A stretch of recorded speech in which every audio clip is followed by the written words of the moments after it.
All of his co-workers were gone. What could it mean? Stanley decided to go to the meeting room. Perhaps he had simply missed a memo.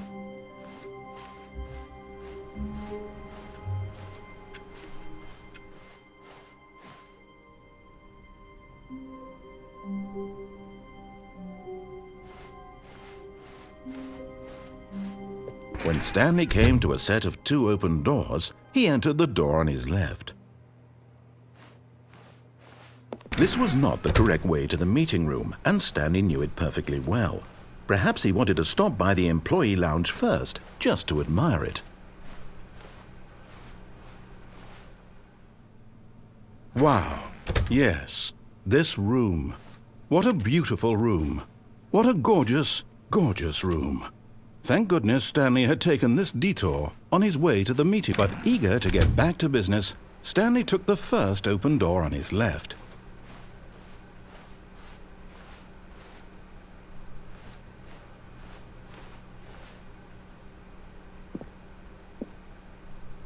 Stanley was so bad at following directions, it's incredible he wasn't fired years ago.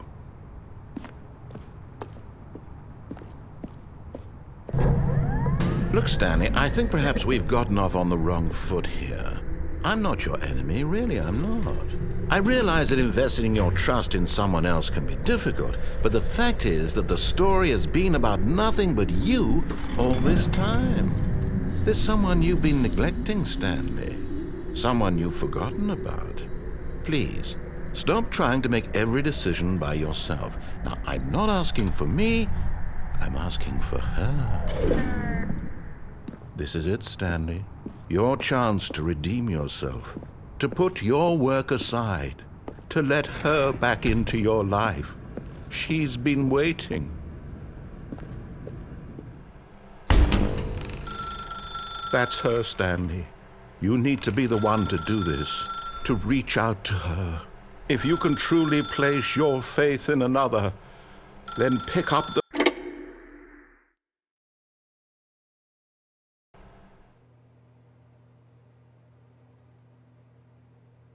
Oh, Stanley, is that you? Hold on, sweetie. Sorry to keep you waiting. I'm just pulling the bread out of the oven. All right. Okay, there we go. All right, now, I want you to come in and tell me all about your day. Gotcha! Oh, come on.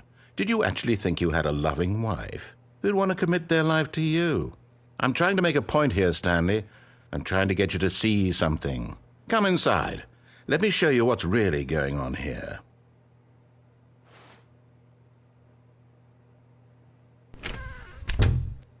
This is a very sad story about the death of a man named Stanley.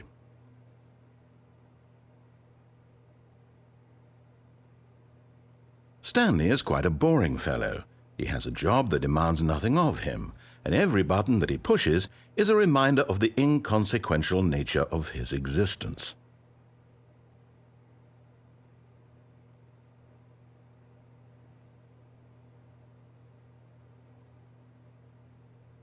Look at him there, pushing buttons, doing exactly what he's told to do. Now he's pushing a button. Now he's eating lunch. Now he's going home. Now he's coming back to work.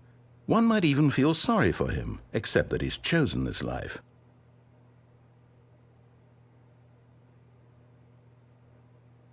But in his mind, in his mind he can go on fantastic adventures. From behind his desk, Stanley dreamed of wild expeditions into the unknown, fantastic discoveries of new lands. It was wonderful, and each day that he returned to work was a reminder that none of it would ever happen to him. And so he began to fantasize about his own job. First, he imagined that one day while at work, he stepped up from his desk to realize that all of his co-workers, his boss, everyone in the building had suddenly vanished off the face of the earth. The thought excited him terribly. So he went further. He imagined that he came to 2 open doors and that he could go through either. At last, choice. It barely even mattered what lay behind each door. The mere thought that his decisions would mean something was almost too wonderful to behold. As he wandered through this fantasy world, he began to fill it with many possible paths and destinations. Down one path lay an enormous round room with monitors and mind controls. And down another was a yellow line that weaved in many directions. And down another was a game with a baby. And he called it the Stanley Parable.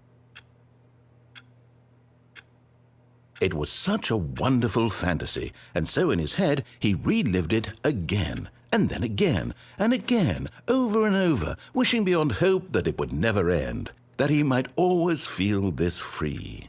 Surely there's an answer down some new path, mustn't there be? Perhaps if he played just one more time. But there is no answer. How could there possibly be? In reality, all he's doing is pushing the same buttons he always has. Nothing has changed. The longer he spends here, the more invested he gets, the more he forgets which life is the real one. And I'm trying to tell him this, that in this world he can never be anything but an observer, that as long as he remains here, he's slowly killing himself. But he won't listen to me. He won't stop. Here, watch this. Stanley, the next time the screen asks you to push a button, do not do it.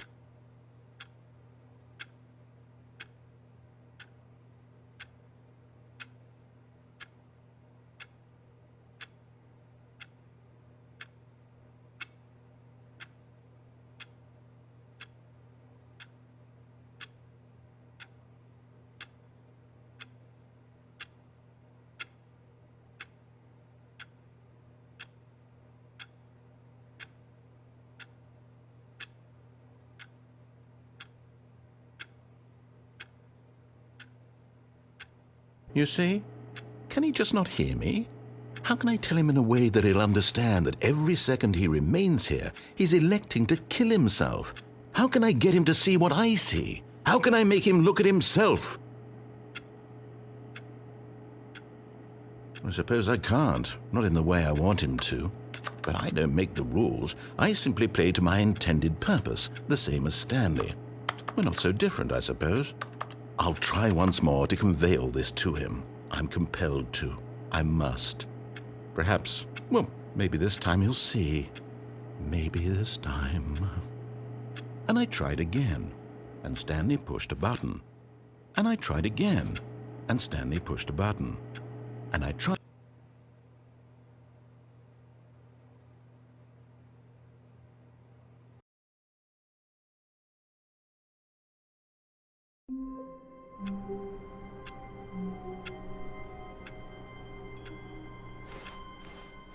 All of his co-workers were gone. What could it mean?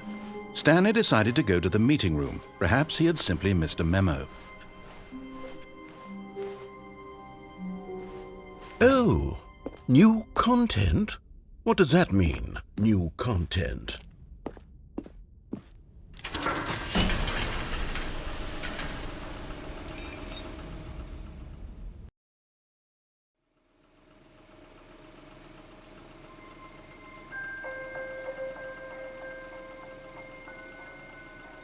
Hello, and thank you for playing the Stanley Parable Ultra Deluxe.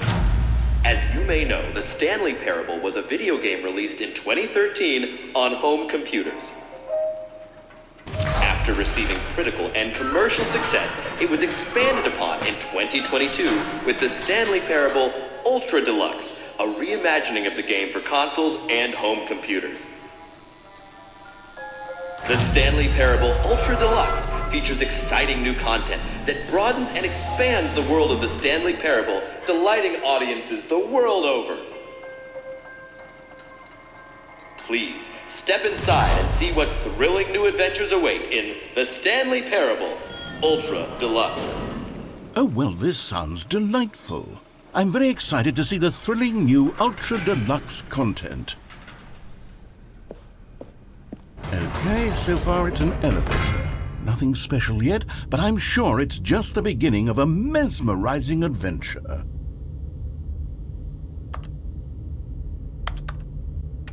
Is it broken? What's going on here? Should we be moving somewhere or... Oh, there we go. All right, finally, at long last, it's on to the new content. I've never been more ready. Let's do it.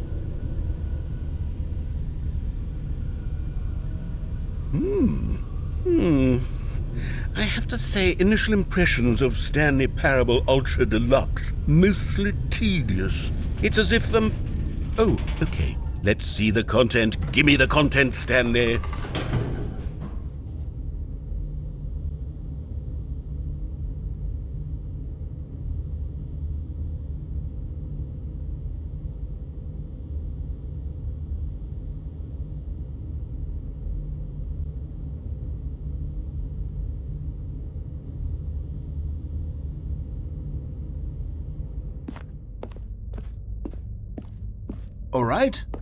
All right, let's see, it's the jump circle?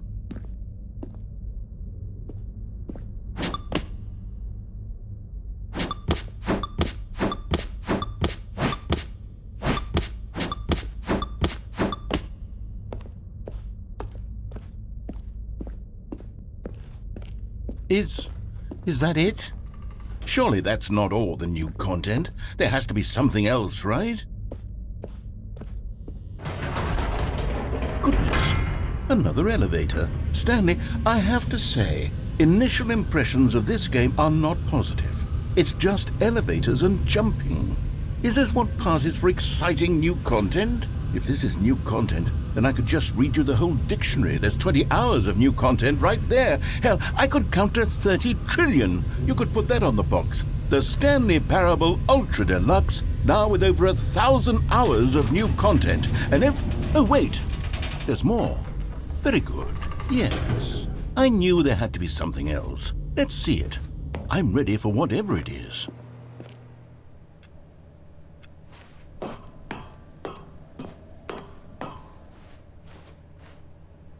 That's it? Oh, you've got to be kidding me. You see, Stanley? This is what happens when greedy video game developers with no respect for their fan base rush a cheap expansion to market for no reason other than to make an easy dollar. And don't get me started on the level of craftsmanship that's gone into it. In fact, I'm looking right now at the game's achievements, and it's hard to believe one of them actually says, "Test achievement, please ignore." What quality assurance department signed off on this? I'm infuriated and I'm offended, and I intend to find these people on Twitter and hold them personally accountable. It's my fault, Stanley. I built up too much anticipation around the new content, I'm afraid. It could never have lived up to such expectations. If you're still with me, why don't we just reset the game and we'll try to get back to what the Stanley Parable is really about. No frills, no gimmicks. Just you and me having a great time together like always. What do you say, friend?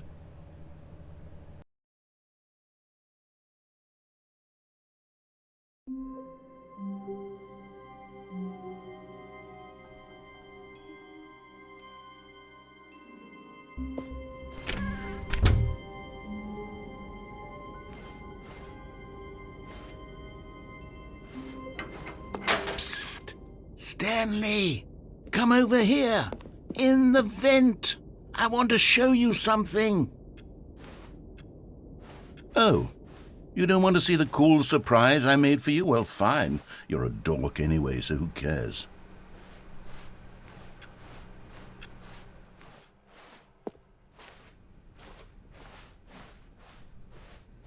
When Stanley came to a set of 2 open doors, he entered the door on his left.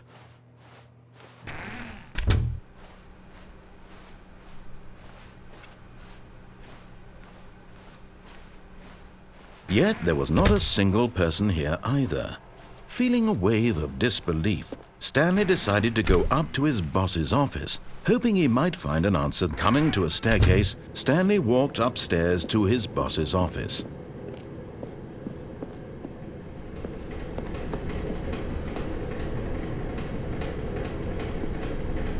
But Stanley just couldn't do it. He considered the possibility of facing his boss. Admitting he had left his post during work hours, he might be fired for that. And in such a competitive economy, why had he taken that risk? All because he believed everyone had vanished. His boss would think he was crazy. And then something occurred to Stanley. Maybe, he thought to himself, maybe I am crazy. All of my co-workers blinking mysteriously out of existence in a single moment for no reason at all. None of it made any logical sense. And as Stanley pondered this, he began to make other strange observations. For example, why couldn't he see his feet when he looked down? Why did doors close automatically behind him wherever he went? And for that matter, these rooms were starting to look pretty familiar. Were they simply repeating? No, Stanley said to himself, this is all too strange. This can't be real. And at last, he came to the conclusion that had been on the tip of his tongue. He just hadn't found the words for it. I'm dreaming, he yelled. This is all a dream. Oh, what a relief Stanley felt to have finally found an answer, an explanation. His co-workers weren't actually gone. He wasn't going to lose his job. He wasn't crazy after all. And he thought to himself, I suppose I'll wake up soon. I'll have to go back to my boring real-life job pushing buttons. I may as well enjoy this while I'm still lucid. So he imagined himself flying and began to gently float above the ground. Then he imagined himself soaring through space on a magical starfield, and it too appeared. It was so much fun, and Stanley marveled that he had still not woken up. How was he remaining so lucid? And then perhaps the strangest question of them all entered Stanley's head. One he was amazed he hadn't asked himself sooner. Why is there a voice in my head dictating everything that I'm doing and thinking? Now the voice was describing itself being considered by Stanley, who found it particularly strange. I'm dreaming about a voice describing me, thinking about how it's describing my thoughts, he thought. And while he thought it all very odd and wondered if this voice spoke to all people in their dreams, the truth was that, of course, this was not a dream. How could it be? Was Stanley simply deceiving himself, believing that if he's asleep, he doesn't have to take responsibility for himself? Stanley is as awake right now as he's ever been in his life. Now, hearing the voice speak these words was quite a shock to Stanley. After all, he knew for certain, beyond a doubt, that this was in fact a dream. Did the voice not see him float and make the magical stars just a moment ago? How else would the voice explain all that? This voice was a part of himself too. Surely, if he could just... He would prove it. He would prove that he was in control, that this was a dream. So he closed his eyes gently, and he invited himself to wake up. He felt the cool weight of the blanket on his skin, the press of the mattress on his back, the fresh air of a world outside this one. Let me wake up, he thought to himself. I'm through with this dream. I wish it to be over. Let me go back to my job. Let me continue pushing the buttons. Please, it's all I want. I want my apartment and my wife and my job. All I want is my life exactly the way it's always been. My life is normal. I am normal. Everything will be fine. I am okay.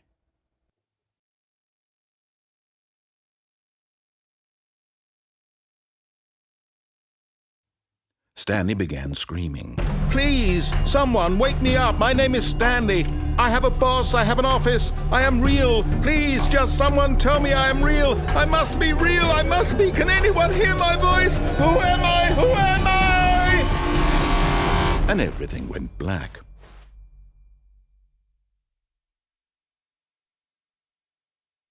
This is the story of a woman named Mariella. Mariella woke up on a day like any other. She arose, got dressed, gathered her belongings, and walked to her place of work. But on this particular day, her walk was interrupted by the body of a man who had stumbled through town talking and screaming to himself, and then collapsed dead on the sidewalk. And although she would soon turn to go call for an ambulance, for just a few brief moments she considered the strange man. He was obviously crazy, this much she knew. Everyone knows what crazy people look like.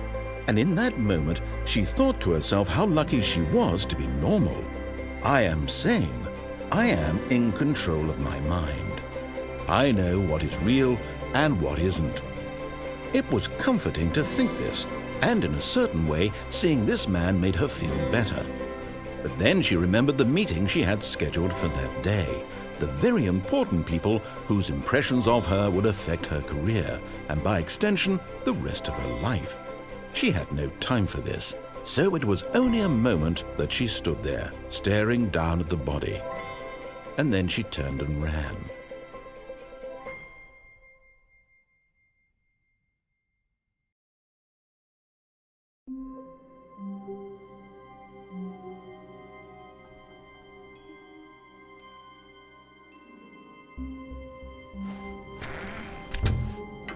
Psst! Stanley! Come over here! In the vent! I want to show you something!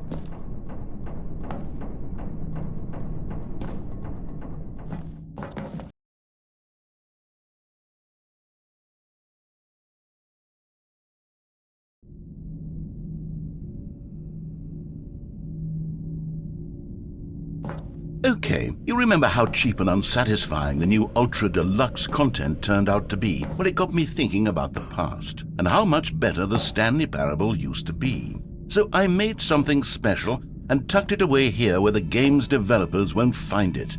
Just our little secret. Take a look.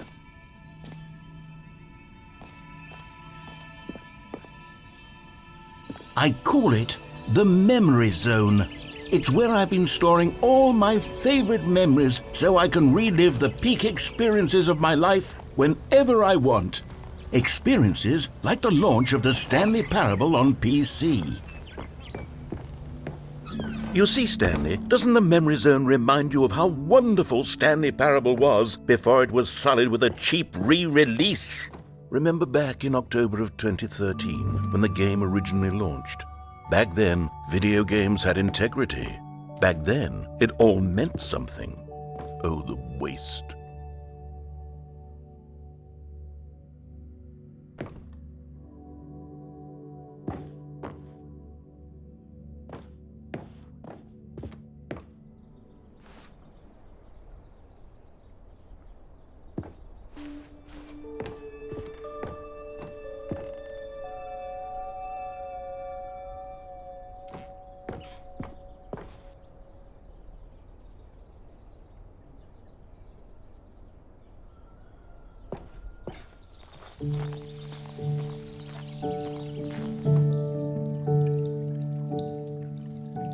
And over here is where I keep reviews of the Stanley Parable. Like this stunning triumph of games journalism, 10 out of 10 from Destructoid.com. James Stephanie Sterling writes, and I quote, "Where so many games that aspire to be more than games end up less than any form of art, Stanley Parable strives and then succeeds to be every game ever created." Did you hear that, Stanley? Every game ever created. That's how grand and all-encompassing the original Stanley Parable was. It was literally every game ever created. It was Skyrim, it was Persona 3, it was all of them, and now it's nothing. It's no games at all. It isn't even the Stanley Parable anymore. It's just a husk now. A lifeless husk with an hour of new elevator content.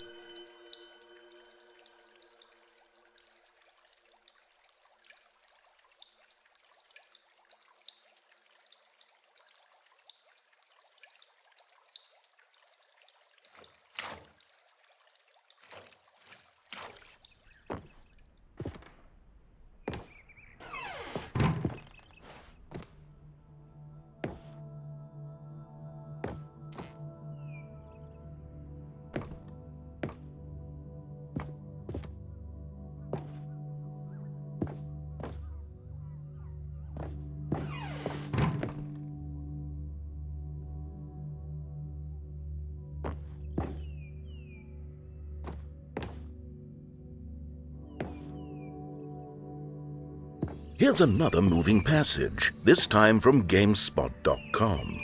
The Stanley Parable is both a richly stimulating commentary on the nature of choice in games and one that offers some of the most enjoyable, surprising, and rewarding choices I've ever been confronted with in a game. 9 out of 10. Don't you get it, Stanley? The game was perfect. It didn't need anything else. It didn't need new content. It just needed to be left alone, to spend the rest of time collecting dust in the hallowed hall of beloved video game memories.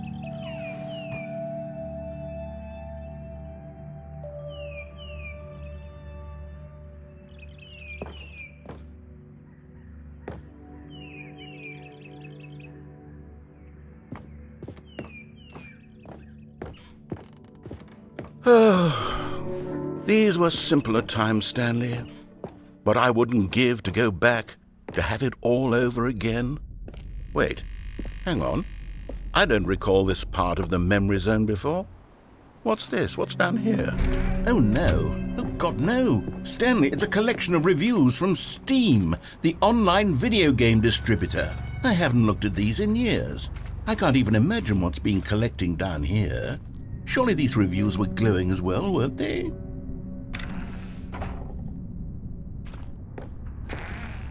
Honestly, I could not be bothered to play this game to full completion. The narrator is obnoxious and unfunny, with his humor and dialogue proving to be more irritating than entertaining. Unfunny! I'm not trying to be funny. I'm trying to make a serious work of art. I suppose I could write up a handful of gags to insert into the Stanley Parable, but the game is already such a densely layered web of profound philosophical insights that I can't even imagine where I'd have the room to stick them.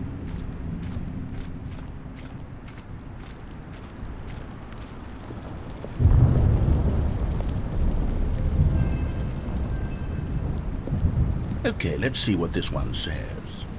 While the idea for the game is good, for someone who prefers non-linear games, this preachiness gets annoying fast. Preachy? Stanley, I'm not preachy, am I? You can tell me if I'm preachy. Honestly, you can. Oh, goodness. This is actually quite shocking for me. To be honest, I had always thought of the game's dialogue as being rather terse to begin with. You can't know how much fluff I cut from the game to get it to feel as light and airy as it... Well, I always thought it did, but maybe it wasn't. Oh dear, what an awful memory to have to hold on to. These black marks on my otherwise unimpeachable track record. I feel like a failure, like I let these people down. Perhaps the Stanley Parable isn't quite as sterling as I always remembered.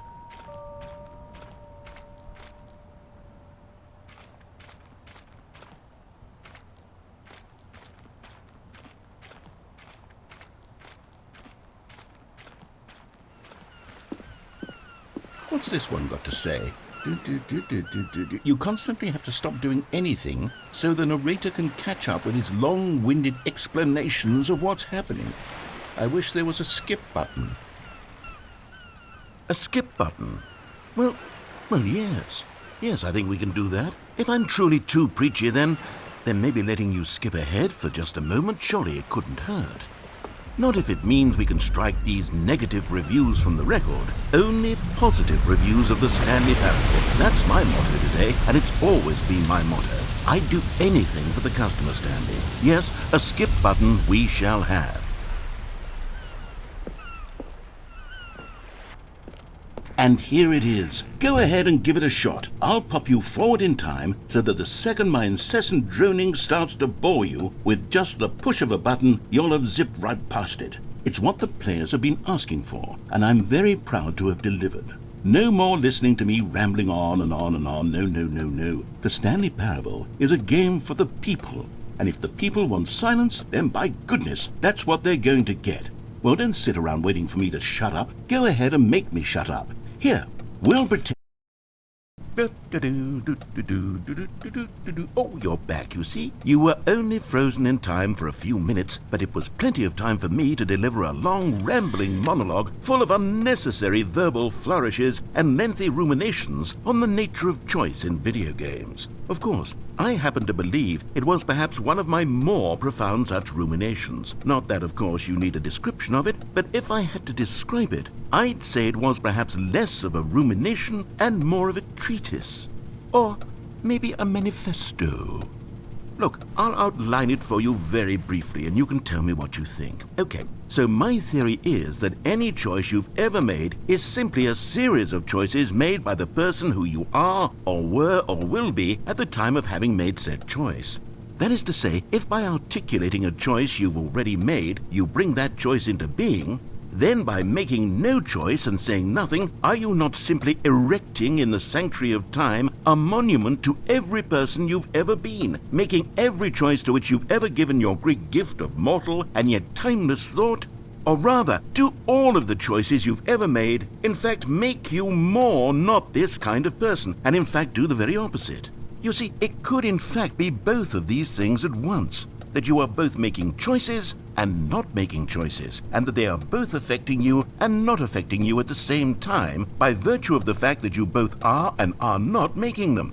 Okay, at first I was leaning towards manifesto, but now I'm going to circle around and slap the treatise label on this one. I think it has much more of a treatise vibe to it.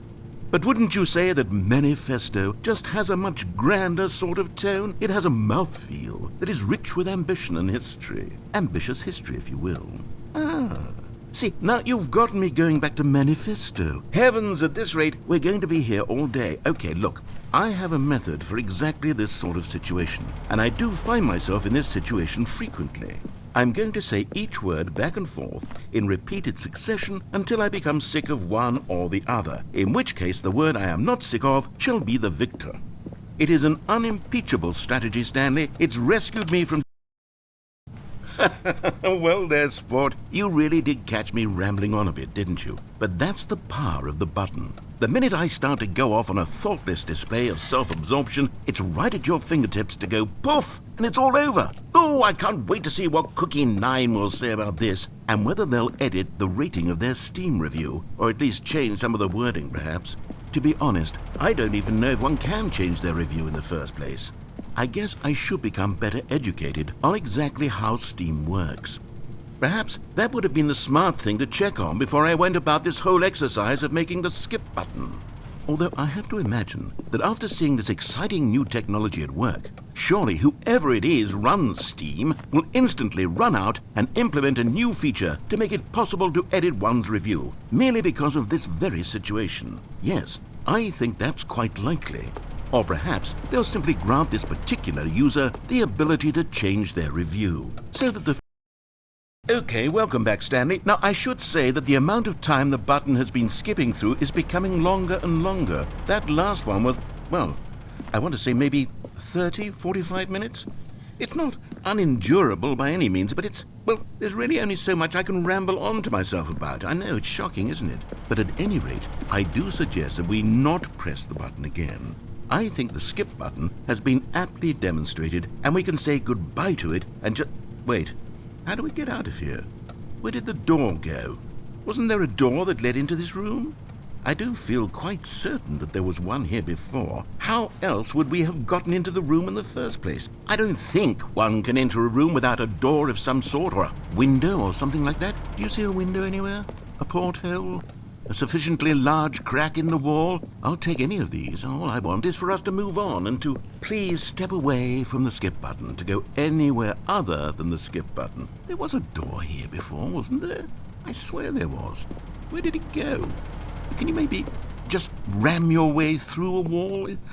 Is there any possibility that you could, say, slam your body into the wall until enough damage is done for you to be able to leave? Please, I'll take any option at all. I'm asking you to work with me here. We need a door. We need a door of some kind. I can work with any kind of door as long as it can open and lead from one room to another. I'm going to step away for just a moment, and I'm going to try to find us a door. I don't know how exactly to remove a door and place it in a different wall, but I will find a way, I promise. You just need to not do anything. Don't press the skip button. Please, please, please do not press the skip button. Just wait here for me, and don't press the skip button. Got it? Yes, good. I'll be right back.